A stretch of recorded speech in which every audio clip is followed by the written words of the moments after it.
Welcome back to the Activate Miracles podcast, where in each episode, we have an opportunity to speak with guests that we believe has something important to share about how they've activated miracles in their own life. And today I'm very excited because I have Dayna Del Val with us, who is the host of Daily Dose of Dr. Mary and DD, her own podcast. Dayna, tell us how you arrived here today. Just give us a little bit of sense, introduce yourself, about your journey and what brought you here today. Well, thanks for having me on, Larendee. I'm excited to be here. I guess, returning the favor. I'm joining you on your show because you joined us on the show that I host with my husband, Daily Dose. And so when Mark reached out and asked if I wanted to be part of this, I was really excited because I am certainly someone who does not align with any organized religion anymore in my life and probably never will again, but have a very spiritual component to me. And this notion of miracles is extremely present in my life. So the opportunity to talk about it and to talk about it with you was very appealing. So thanks for having me on.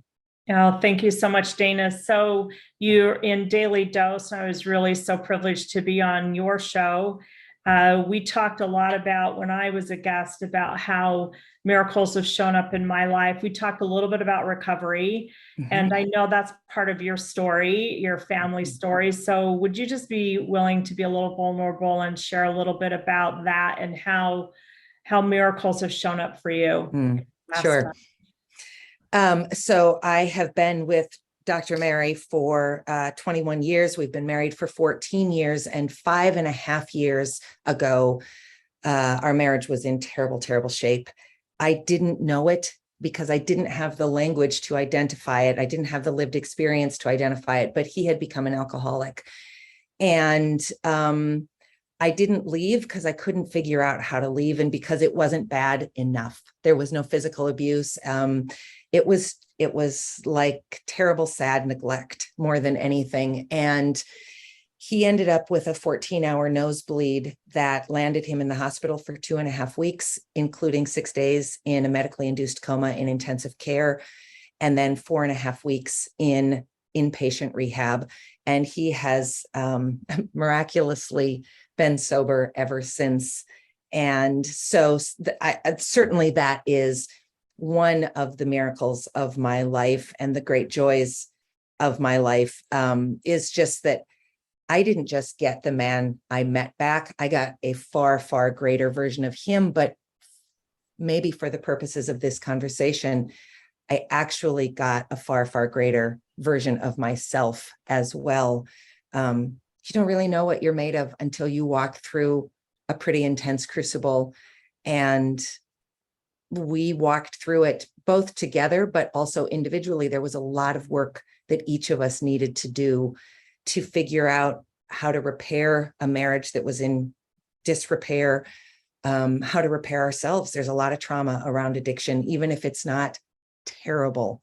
And so we have been in a state and place of working through that together and individually, and just celebrated our 2-year anniversary of Daily Dose in July, really going very public with that and choosing to recover out loud, because we know that so many people are where we were, and that is a terribly lonely, lonely place to be. So it's been a gift and a joy to do this work, even though it's sometimes been very, very hard. Thank you so much. You said a couple of things that I want to come back to. So I'm going to just make a note of that. Each episode, we talk about a miracles principle from A Course in Miracles. And the miracles principle that is highlighted today, I'm just going to read it. It's principle number 4. And then I would love for your reflection on it. All miracles mean life, and God is the giver of life. His voice will direct you very specifically. You will be told all you need to know. So as I shared that, Dayna, what would you reflect on around that? It's not related to Daily Dose, but it's the most substantial miracle of my life. I found myself at 22 with a theater degree, unexpectedly pregnant and alone. And I kept saying to God through this pregnancy, don't give me one of those stupid, still small voice miracles. I need a huge, huge sign of what in the world I'm supposed to do here. I considered abortion and let that option go, but that left me with other options. And I just kept saying, I need something big. I need a huge, huge sign. And this baby was due February 14th, 1996. And January 12th, I was working in a little coffee shop. I closed up for the night. I went home. I talked to a friend. I was very awake, which should have been a tip off to me because I'm an early to bed kind of person. At about 3:30 in the morning, I woke up because I thought I'd wet the bed when in actuality, my water had broken. And I had a little light on the left side of my bed that had been shorting for a while. So I tried to turn it on to call my mom to come and pick me up. I was living in an apartment by myself and I was absolutely panic stricken. It was 4.5 weeks before this baby was due. I didn't really know what was happening. I had just turned 23. So I tried to turn the light on and it wouldn't turn on. And I looked across out the window on the right side to see if there was enough moonlight to turn back to the left and dial my phone. And on my way back to my phone, my eyes looked to the bottom of the bed and there was an angel sitting at the bottom of the bed, looking out the window. And everything calmed down. My heart rate went back to normal. My breathing went to normal. Everything was utterly calm. And this angel, which was more like a being of light than a man or woman, turned its face to me and said, "This is your answer, Dayna." And it was so calm and so quiet and so gentle. And I took a deep breath and I reached across and I turned on the light, which of course turned on, and I called my mom. And 12 hours later, my son was born and came home with me. And I became a mom, thank goodness. And it was the tiniest, stillest, smallest voice, exactly what I had told God I would never hear. And it was just extraordinary. It was an extraordinary moment. And I knew in that moment that I must be giving birth to a blessed being, which I did. But what I didn't realize until much, much later was that I am also blessed. And so that moment was still incredibly moving to me.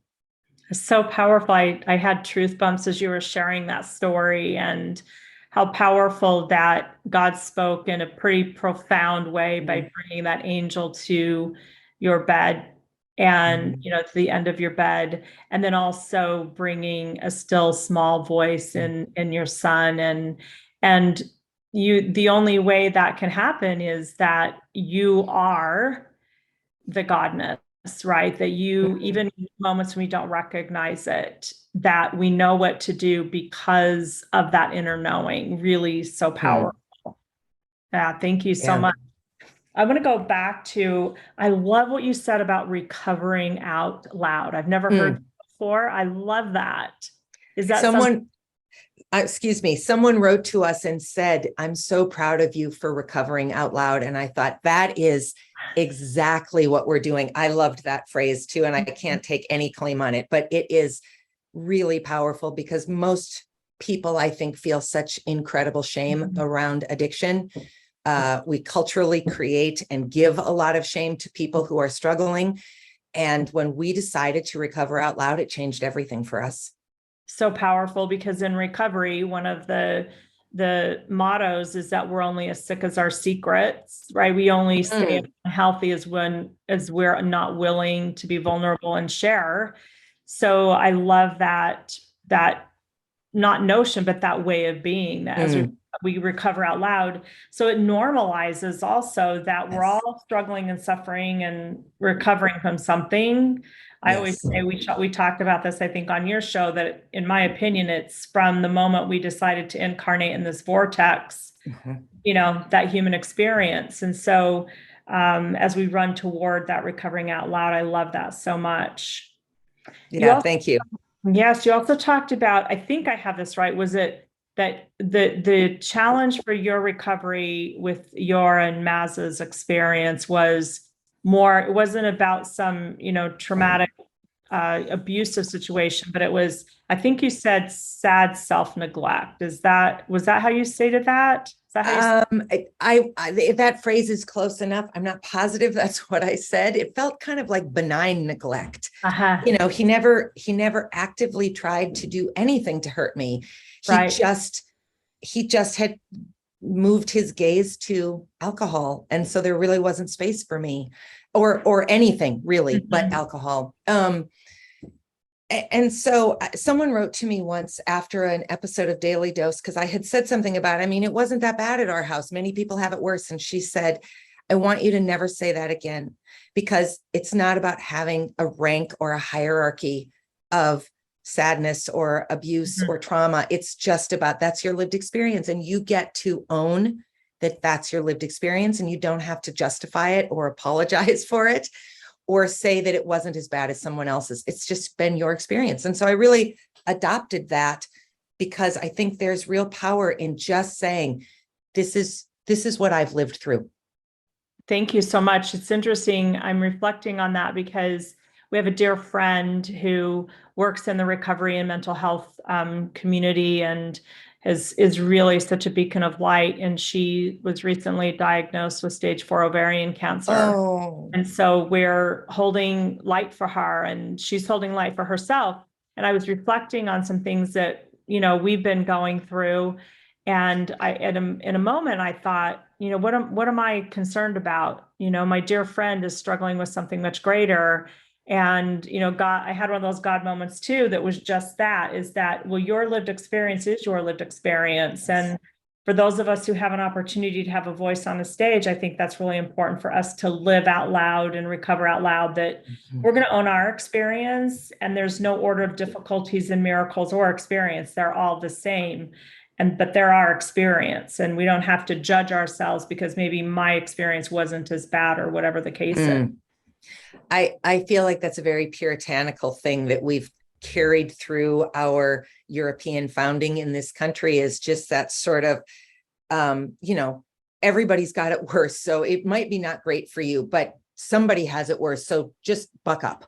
Right. As opposed to just acknowledging that I'm going through something hard. It doesn't need to be the hardest thing to matter.